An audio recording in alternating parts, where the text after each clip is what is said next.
So hello all and welcome. It is I, the Realist Philosopher, and this is the Realist Philosopher Show. So how y'all doing today? I hope you're all doing good, fine, and well. I'm doing okay, I'm doing alright. So before I begin, I'd like to ask you to like and subscribe to my channel. It always helps. Also leave a comment. It's good for the algorithm. So there's been a lot of talk lately about people being lolcows. You're a lolcow. This person's a lolcow. But what exactly is a lolcow? I like to have my terms defined for me, but this term gets thrown about a little too liberally, and nobody ever defines it. Like, it's a very loose definition. Oh, this person's weird. What the hell does that mean? I don't know what that means. Every weird person's a lolcow? And weird by what metric? What's your metric for weird? Just something that you're not familiar with, something you don't understand, something that isn't practiced by normal individuals? Well, if that was the case, then pianists would be weird. Because most people don't play the piano, so hence lack of quantity of something makes something weird. I mean, most people don't practice martial arts, but that's more common, so is that not weird? Is riding a unicycle odd? Does that make you weird because few people ride a unicycle? I mean, by the way, aren't there like those electric unicycles now? That are like a big giant battery with a seat on it and one wheel. But I mean, is that what makes a lolcow just one qualifier? And that's weird in some way? What exactly is it that makes a lolcow? Nobody wants to say. And I think the reason nobody wants to say is because they want to have a very broad, open definition so that they can label others as being lolcows without having any set definition.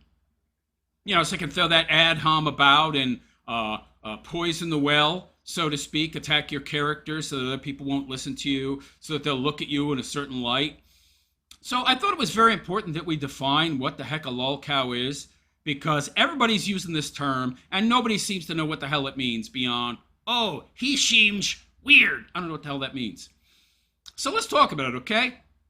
Now, I've been looking at studying, analyzing lolcows for a while now because I've been talking about two of the biggest, Sticks X and Hammer 666 and Jeremy Hambley of the Quartery, who despite being a pretty successful guy, at least in YouTube terms, is most certainly a lolcow, at least in the colloquial sense. But once we drill down to what it actually is and what defines it, will we still see him as a lolcow? Probably.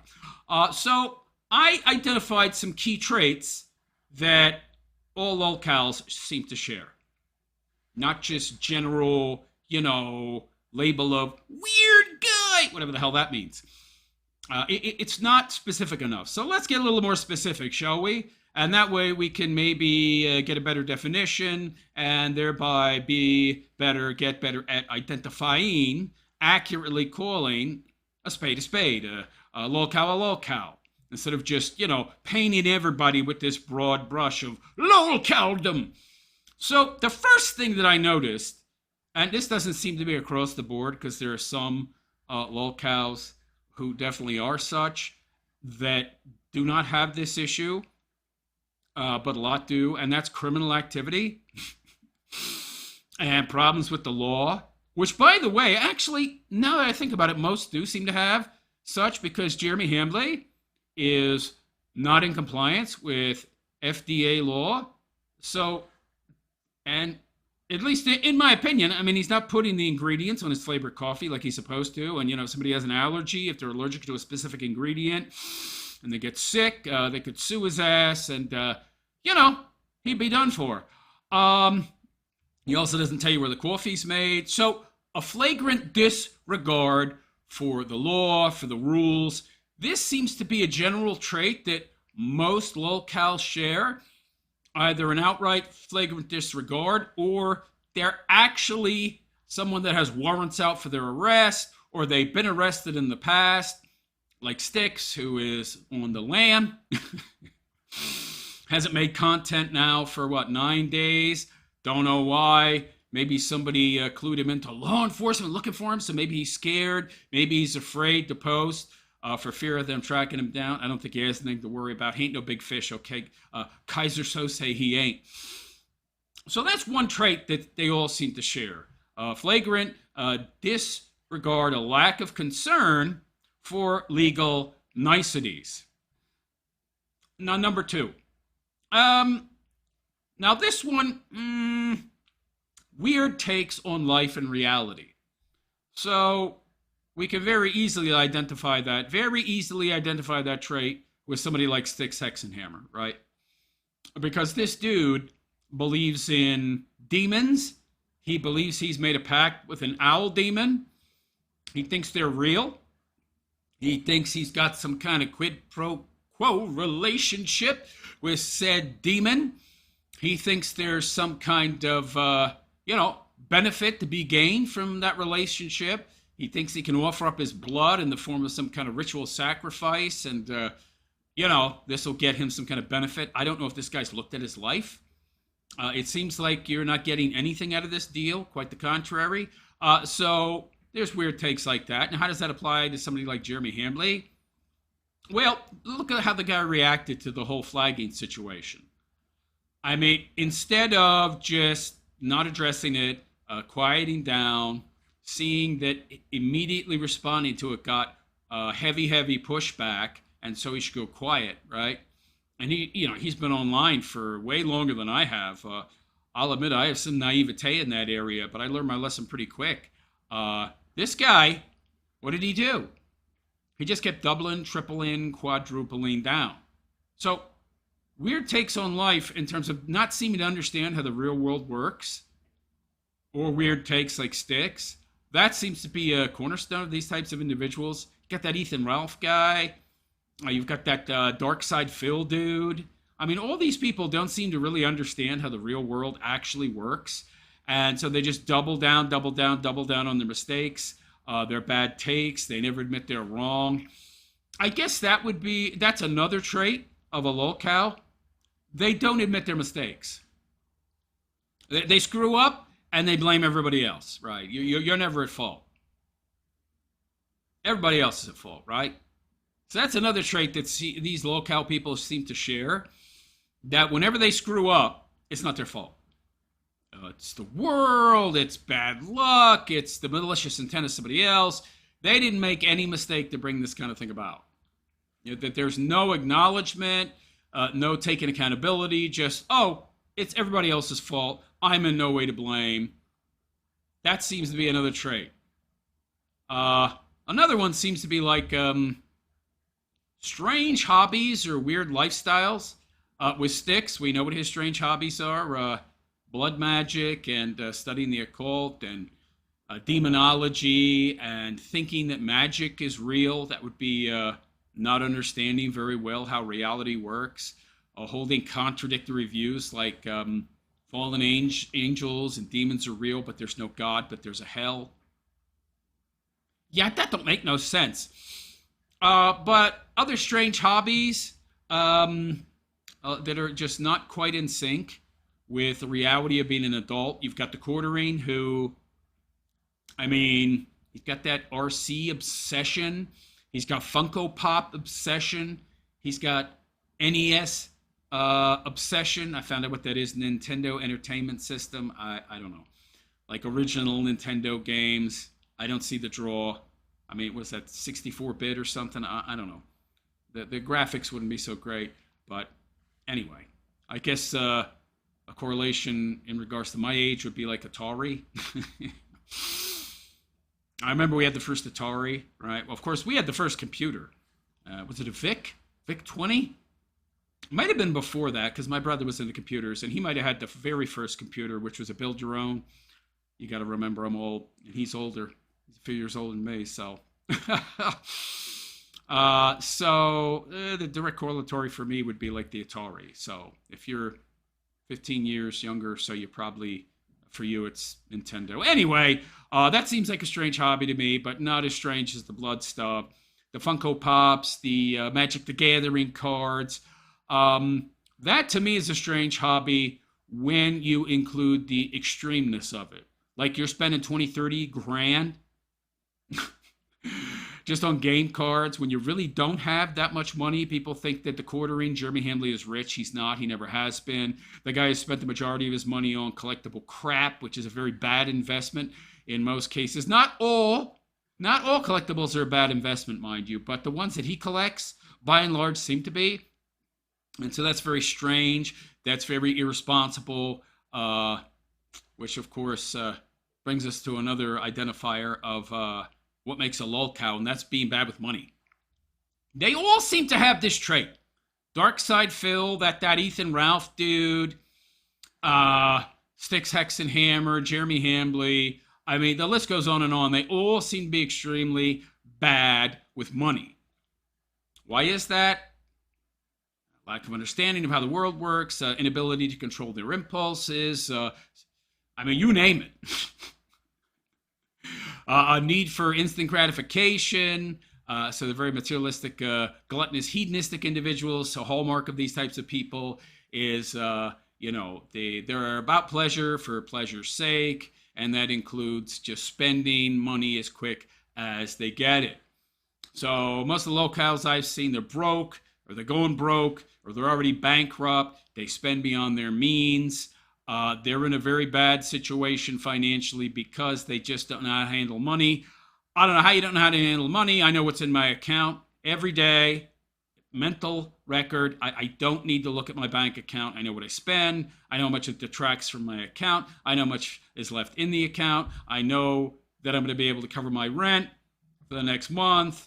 I know what I need for food and gas and everything and insurance and my phone bill. Everything is accounted for. I'm not spending any more than I have. But these people, they don't seem to really pay too much attention to these kind of real world necessities. So being bad with money seems to be another hallmark of a lolcow. Another one seems to be like a fall. So this is another one insofar as your social media, your content creator, lolcow space, a fall from grace. So at one point in time, these people all seem to have been much bigger than they are now. And then at some point, they did something, said something that caused their viewership to tank into the ground. Flagging someone or, saying a series of stupid things or doing a series of stupid things that really lowered their estimation in their fans' eyes, which then in turn tanked their channels. We can see this with the quartering. We can see this with Styx Hexenhammer, who's losing 4 or 5K subs per month. He's getting like 2-3K views per video. It's not too good. Maybe that's why he's been so absent lately. It's not worth his time in his mind. Dark Side Phil also used to be much bigger. You got that Wings of Redemption guy. You got Boogie2988. I mean, good Lord, that guy. He once had 4 million plus subscribers. Got like billions of views on YouTube, and now he's, working on that crappy Keemstar show, Lolcow Live. Terrible content. Horrible. Obviously fake. Obviously performative. It looks like it's for like little, kids or maybe tweens, teens. It's terrible content.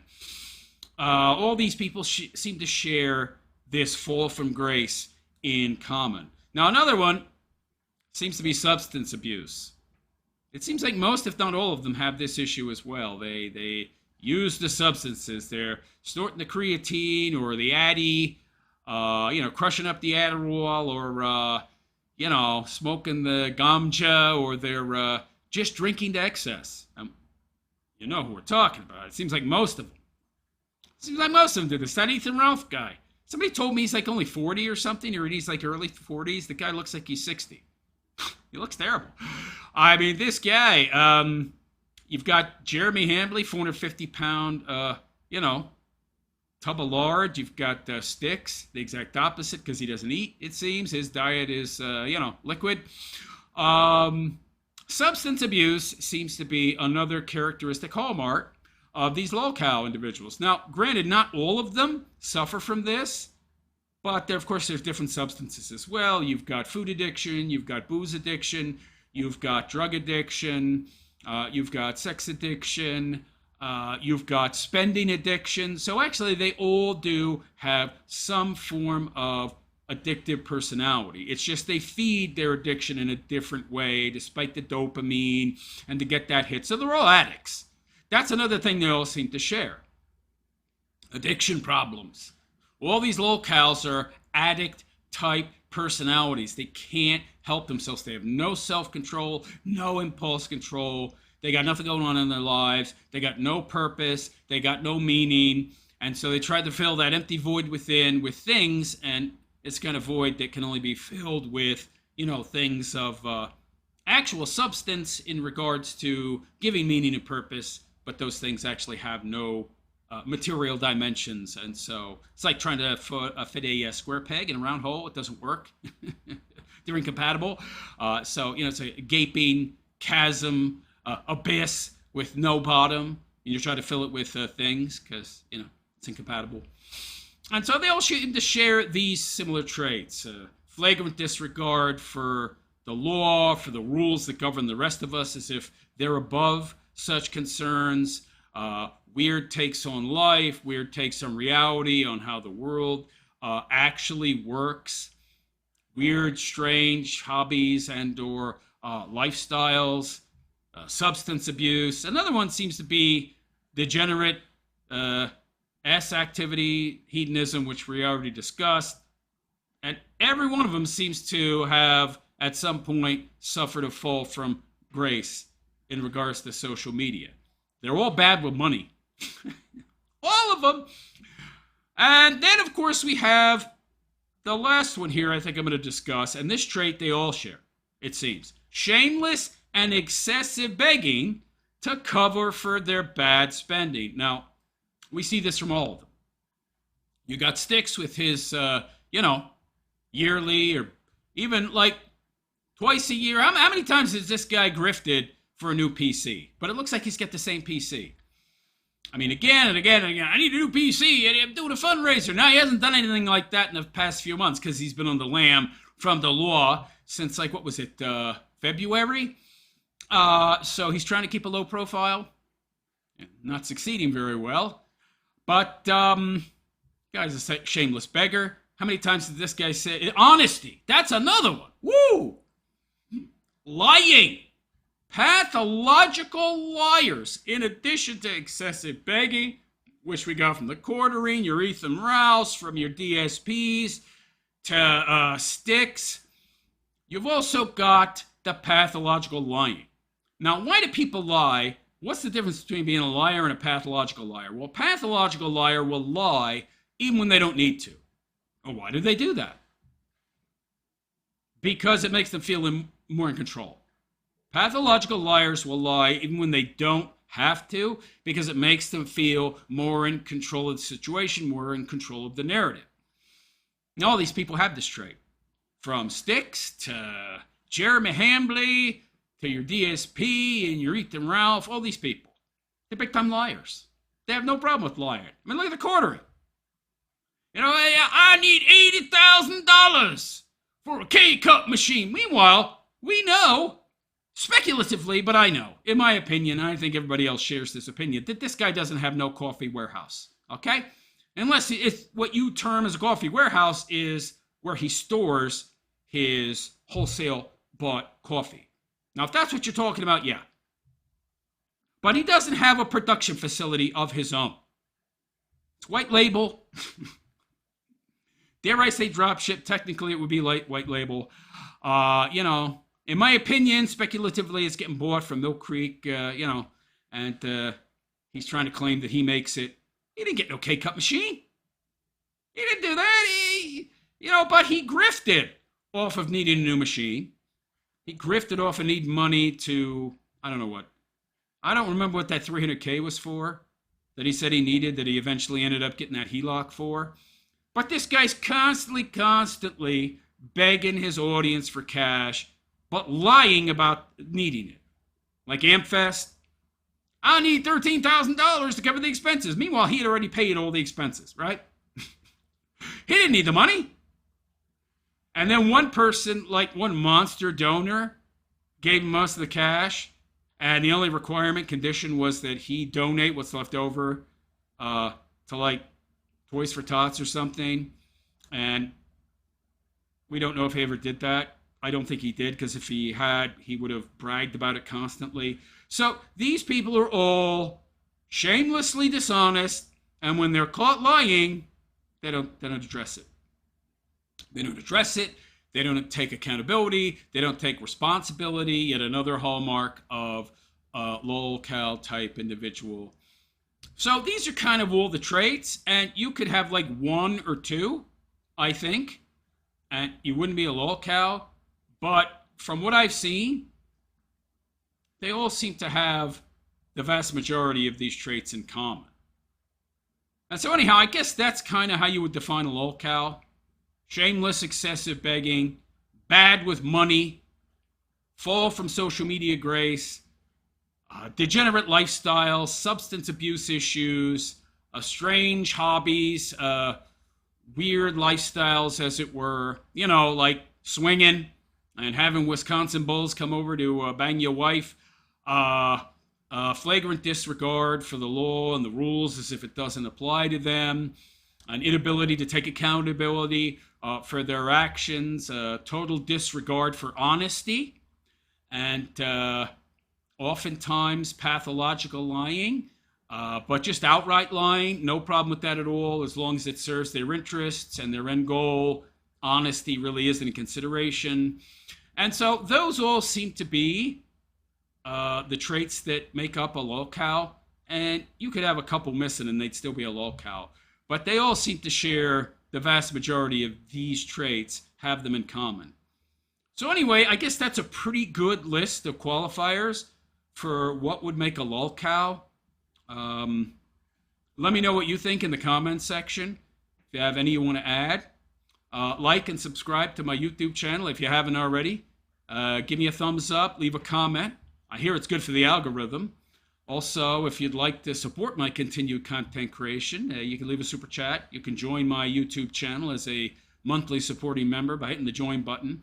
Or you can follow me on Patreon. Find those links in the description, along with all my social media links. And on that note, I'm out of here, guys. I am the Realist Philosopher, and I wish you all a good and pleasant day. Take care.